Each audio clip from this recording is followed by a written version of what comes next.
Hello, good morning. चलते हैं हम अगले वीडियो की तरफ। पिछले वीडियो में हमने कुछ एप्लीकेशंस पढ़ लिए थे गॉस लॉ के।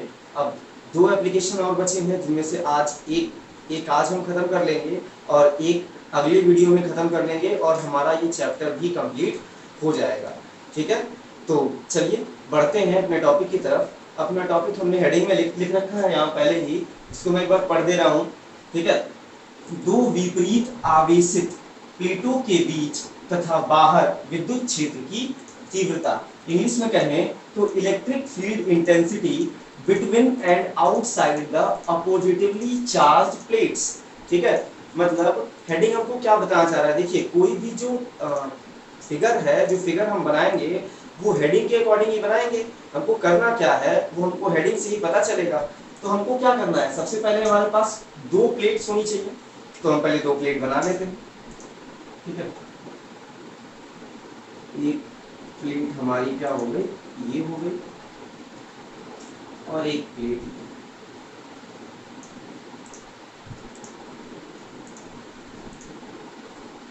ठीक है। प्लेटों को हमने ऐसे नहीं रखा है, इस तरह से रखा है, ध्यान रखिएगा। पिछले वीडियो में भी मैंने ये बात आपको बताई थी कि जो भी हमारे प्लेट्स हैं वो बिल्कुल ऐसे रखे हुए हैं, क्योंकि दोनों सरफेस, इधर वाला और इधर वाला, दोनों पृष्ठ दिखा पाना मुश्किल है इस 2D डायग्राम में। इसलिए हम क्या कर रहे हैं, यहाँ पे हम इस प्लेट्स को ऐसे सामने से बनाए हैं ताकि एक लाइन की तरह से दिख रहा है, लेकिन हैं ये दोनों प्लेट्स। ठीक है, तो दो प्लेट हो गए हमारे पास। दोनों कैसे होने चाहिए, विपरीत आवेशित, मतलब अपोजिटिवली चार्ज होने चाहिए। मतलब अगर एक नेगेटिव है तो एक क्या होना चाहिए, पॉजिटिव होना चाहिए। ठीक है, हम मान लेते हैं पहला वाला जो प्लेट है हमारा वो कैसे है, निगेटिवली चार्ज है, मतलब ऋणावेशित है। ठीक है, और दूसरा कैसा है, धन आवेशित।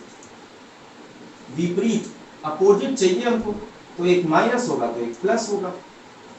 ठीक है, अब हमको विद्युत क्षेत्र की तीव्रता, इलेक्ट्रिक फील्ड इंटेंसिटी पता कहाँ कहाँ करनी है, दो जगह पे, बीच में और बाहर की तरफ, बिटवीन एंड आउटसाइड। ठीक है, तो बिटवीन मतलब बीच में, यहाँ पे हमने मान लिया, यहाँ पे अज्यूम कर लिया कोई पॉइंट P है। ठीक, और आउटसाइड में हम दोनों तरफ ले सकते हैं। अब इसके बाहर हम इधर भी पॉइंट ले सकते हैं और इधर भी ले सकते हैं।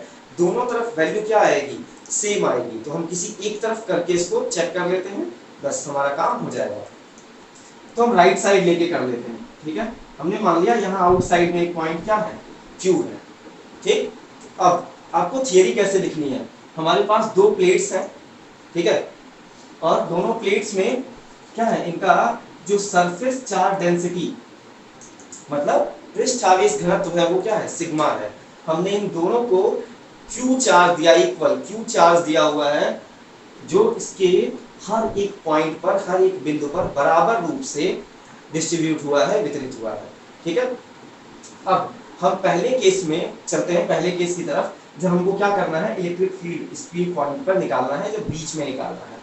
ठीक है, तो इस फर्स्ट जब हम यहाँ निकालते हैं, यहाँ देखिए, यहाँ पे भी हम पिछले वीडियो की तरह यहाँ पर भी हम गॉसियन सरफेस नहीं बनाएंगे। क्यों, क्योंकि यहाँ पर हम डायरेक्ट फॉर्मूला यूज करेंगे। ठीक है, गॉस लॉ का जो गॉसियन सरफेस बना के हमने जो फॉर्मूला डिराइव किया था उसका डायरेक्ट यूज करेंगे। और जब हम फॉर्मूला यूज कर रहे हैं, मतलब अलग से हमको गॉसियन सरफेस बनाने की जरूरत नहीं है। जो भी सरफेस बनाना था वो हमने फॉर्मूले को डिराइव करते वक्त बना लिया है। ठीक है, तो चलिए देखते हैं जरा। तो मान लेते हैं पॉइंट P पे हमको निकालना है इलेक्ट्रिक फील्ड इंटेंसिटी। तो सबसे पहले चेक करते हैं आवेश, चार्ज कितने हैं हमारे पास, दो हैं, एक माइनस और एक प्लस, दो है।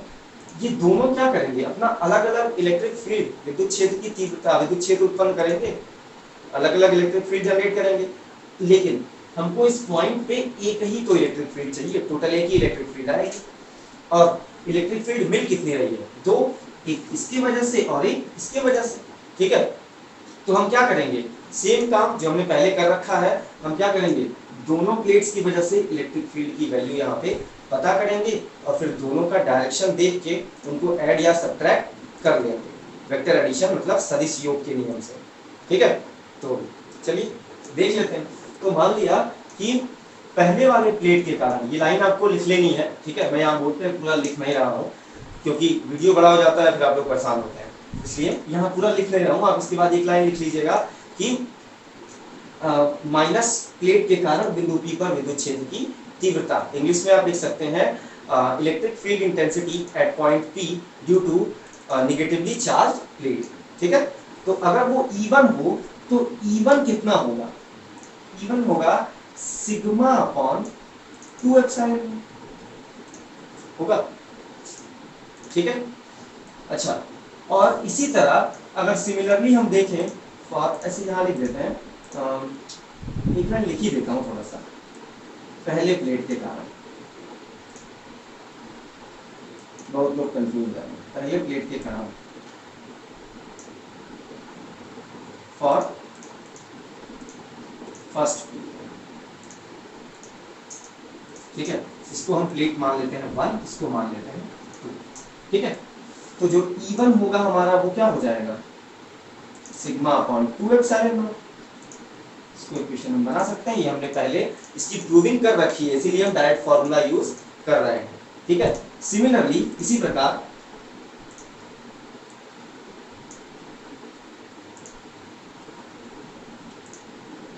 दूसरे प्लेट के लिए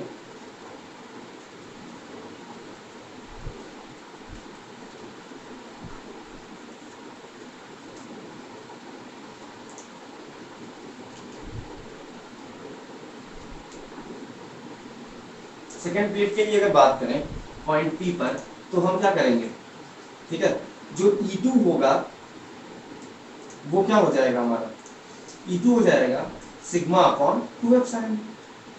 ये भी हो जाएगा, क्योंकि जब हमने पिछली वाली प्रूविंग की थी तो वहां पे ध्यान रखिएगा कोई भी डिस्टेंस नहीं आया था, लेकिन इस फॉर्मूले में कहीं भी डिस्टेंस नहीं है, आर नहीं है कहीं पर भी। ठीक है, इसका मतलब क्या है कि इस पॉइंट पर इसके वजह से या इसके वजह से, किसी भी प्लेट की वजह से जो इलेक्ट्रिक फील्ड, जो विद्युत क्षेत्र की तीव्रता आ रही है, वो इसकी डिस्टेंस पर डिपेंड नहीं करती, दूरी पर निर्भर नहीं करती। इस तरह के ऑब्जेक्टिव सवाल कई बार आ चुके हैं बोर्ड में। इस तरह से डायग्राम बना देगा, ऐसे एक डायग्राम बना देता है नॉर्मली, मान लिया बना दिया। ठीक है, और एक पॉइंट यहाँ P दे देगा और एक पॉइंट यहाँ क्या दे देगा? Q।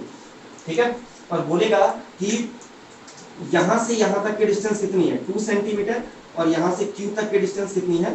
4 सेंटीमीटर, कुछ ऐसे दे देगा डिस्टेंस अलग अलग, और बोलेगा कि अगर बिंदु P पर, पॉइंट P पर इलेक्ट्रिक फील्ड इंटेंसिटी की वैल्यू कुछ दे दिया, मान लिया दे दिया 4 वोल्ट पर मीटर दे दिया, और बोला कि Q पर वैल्यू बताइए। ठीक है, और ऑप्शंस 4 होंगे, तो आप सीधे सीधे 4 पे ही टिक करेंगे, क्योंकि डिस्टेंस बढ़ने से इलेक्ट्रिक फील्ड पर कोई इफेक्ट नहीं पड़ेगा, क्योंकि इस फॉर्मूले में कहीं पर भी आर नहीं है। ऑब्जेक्टिव में इस टाइप के क्वेश्चन कई बार आ चुके हैं। ठीक है, तो इसलिए ध्यान रखिएगा। चलिए आगे बढ़ते हैं। ये हो गया हमारा E2। अब हम पॉइंट P पर, ठीक है, अगर यदि बिंदु P पर कुल तीव्रता, मतलब टोटल इंटेंसिटी F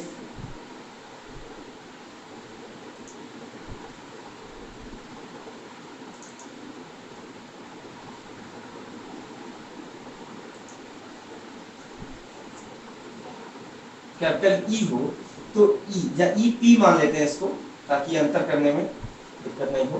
EP, तो EP क्या होगा जरा फिगर से देख लेते हैं। ठीक है, EP, तो सबसे पहले E1 की डायरेक्शन देख लेते हैं। E1 की डायरेक्शन चेक करने का तरीका बताया है, यहाँ हम क्या रखेंगे? एक टेस्ट चार्ज रखेंगे।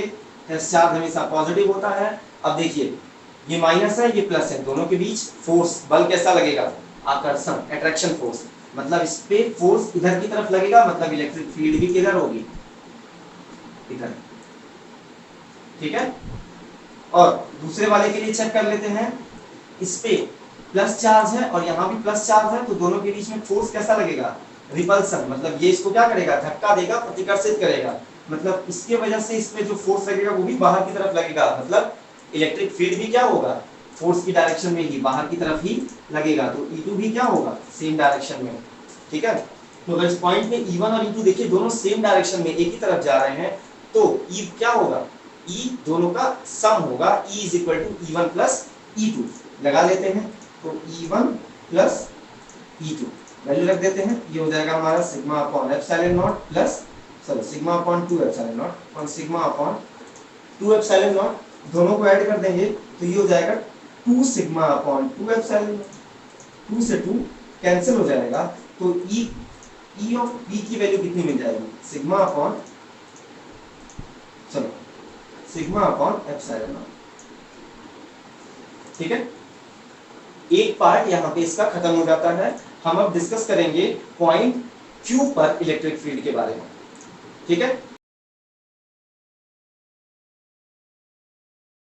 ठीक है, तो अब हम अपने दूसरे पॉइंट की तरफ बढ़े हैं, तो देख लेते हैं जरा दूसरे पॉइंट के लिए सेम चीजें यूज होंगी। ये जितनी चीजें हमने इक्वेशन 1 और 2 तक निकाल रखी थी वो इसके लिए भी काम करेंगी, क्योंकि मैंने आपको पहले भी समझा रखा है कि पॉइंट कितनी भी डिस्टेंस पर हो उस पे इलेक्ट्रिक फील्ड की वैल्यू पे फॉर्मूले पे कोई इफेक्ट नहीं पड़ेगा। ठीक है, मतलब इस प्लेट के कारण अगर हम इस पॉइंट Q पर इलेक्ट्रिक फील्ड इंटेंसिटी निकालें तो भी कितना आएगा, सिग्मा अपॉन 2 एप्सिलॉन नॉट। अच्छा, और दूसरे वाले प्लेट के कारण अगर Q पे निकालते हैं तो भी सिग्मा अपॉन 2 एप्सिलॉन नॉट आएगा। ठीक है, और अगर सेम टाइप से लिख देते हैं, यदि बिंदु Q पर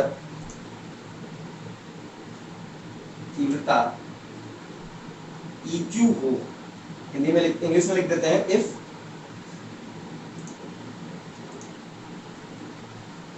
intensity at point Q is EQ, तो क्या होगा, EQ इज इक्वल टू, चले आते हैं फिर से देख लेते हैं, जरा डायरेक्शन देख लेते हैं। इसके वजह से इस पे हमने क्या मान लिया है, इसको हम मान लेते हैं, कुछ चेंज कर देते हैं वैल्यू, E3 और E4 मान लेते हैं। पहले वाले के लिए क्या मान लेते हैं, E3, और दूसरे वाले के लिए मान लेते हैं E4। ठीक है, तो Q पे अगर हम बात करते हैं तो पहले वाले प्लेट पे माइनस है, यहाँ भी एक प्लस चार्ज रख देते हैं, प्लस Q0। प्लस चार्ज हमेशा पॉजिटिव होता है, मतलब परीक्षण आवेश जो होता है हमारा वो क्या होता है, पॉजिटिव धनात्मक होता है। ये माइनस है, ये प्लस है, अट्रैक्शन लगेगा, मतलब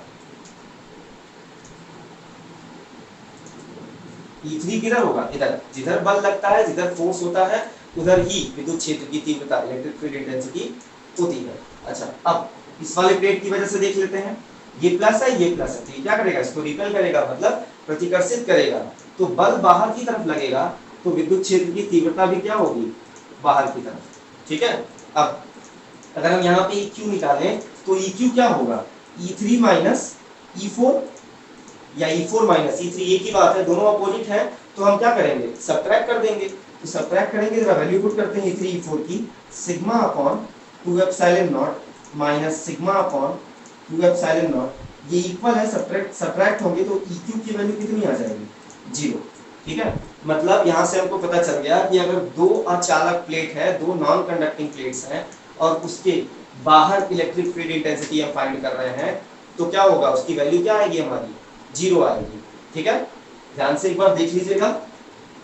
ठीक है, तो आशा करता हूं कि आपको वीडियो अच्छा लगा होगा, और अगर वीडियो अच्छा लगा है तो लाइक करें, कमेंट करें और अपने दोस्तों के साथ शेयर करें। Thank you.